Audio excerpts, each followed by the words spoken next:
Assalamualaikum warahmatullahi wabarakatuh. Yang terhormat Bapak Afri Mardiko, Magister Pendidikan selaku dosen pengampu mata kuliah pembelajaran kelas rangkap, dan teman-temanku yang saya banggakan. Sebelumnya perkenalkan, nama saya Asyik Wajar Maulana, perwakilan dari kelompok 6 selaku moderator, dan 7 rekan saya yang bernama Adi Sevira, Fatur Rahman Joko, Feby Utari, Nani Octavia, Dita Francisca, Nova Aprilia, dan Putri Nur Salsabila. Untuk mempersingkat waktu, langsung saja kita mulai sesi pertama. Selanjutnya penyampaian materi pertama akan dibacakan oleh rekan saya. Pengertian Rencana Pelaksanaan Pembelajaran atau RPP. Rencana Praktik Pembelajaran RPP adalah suatu rencana pembelajaran yang dikembangkan secara rinci dari suatu mata pelajaran atau topik tertentu ke jadwal atau jadwal kegiatan pembelajaran tatap muka dalam suatu sesi atau lebih. RPP dikembangkan dari kurikulum untuk memandu pembelajaran siswa untuk mencapai kompetensi inti atau KD. Tujuan Rencana Pelaksanaan Pembelajaran. Tujuan Rencana Pelaksanaan Pembelajaran adalah untuk 1. Mempermudah, memperlancar, dan meningkatkan hasil proses belajar mengajar. 2. Dengan menyusun rencana pembelajaran secara profesional, sistematis, dan berdaya guna, maka guru akan mampu melihat, mengamati, menganalisis, dan memprediksi program pembelajaran sebagai kerangka kerja yang logis dan terencana. Selanjutnya, prinsip pelaksanaan pembelajaran atau RPP. RPP adalah rencana yang menggambarkan prosedur dan perorganisasian pembelajaran untuk mencapai satu kompetensi dasar yang ditetapkan dalam standar isi dan dijabarkan dalam silabus. Lingkup rencana pembelajaran paling luas mencakup satu kompetensi dasar yang terdiri atas satu indikator atau beberapa indikator untuk satu kali pertemuan atau lebih.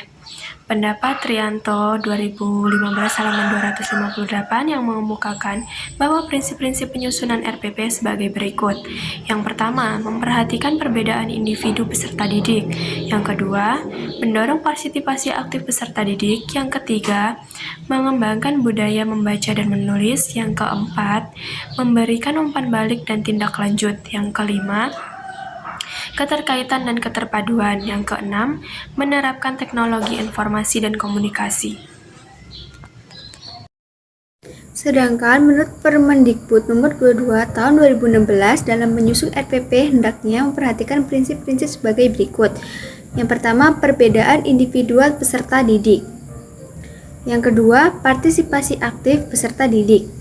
Yang ketiga, berpusat pada peserta didik untuk mendorong semangat belajar, motivasi, minat, kreativitas, inisiatif, inspirasi, inovasi, dan kemandirian.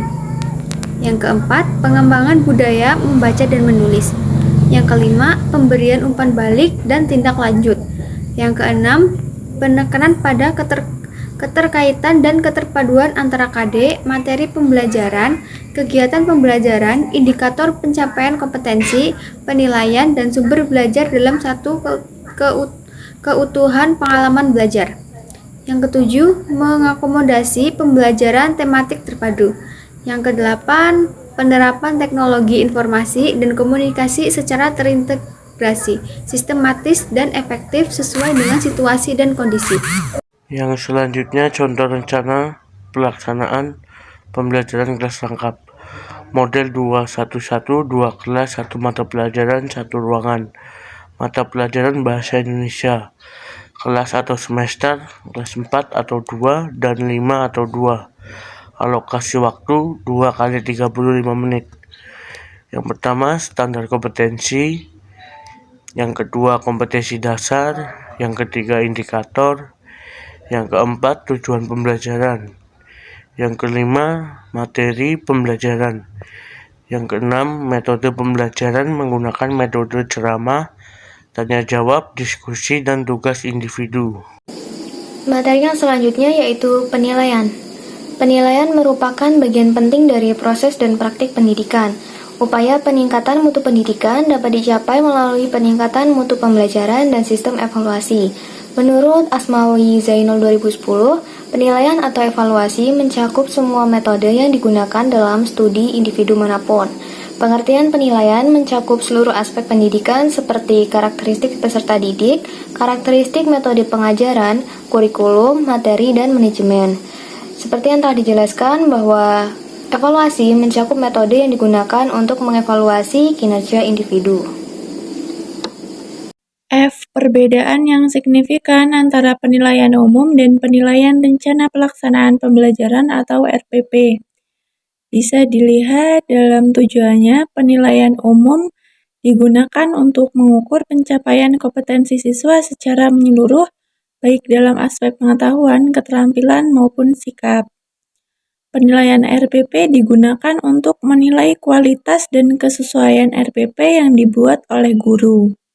Dalam cakupannya, penilaian umum melingkupi seluruh materi pembelajaran yang telah diajarkan dalam suatu periode tertentu, seperti semester atau tahun ajaran. Penilaian ini dapat dilakukan melalui berbagai bentuk seperti tes tertulis, praktikum, proyek, penilaian kerja, dan portofolio.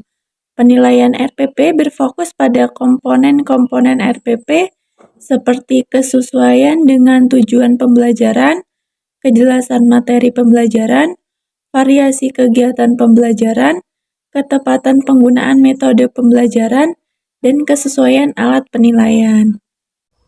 Pelaksanaan penilaian umum biasanya dilakukan oleh guru mata pelajaran dengan atau tanpa melibatkan pihak lain seperti tim penilaian sekolah atau lembaga eksternal.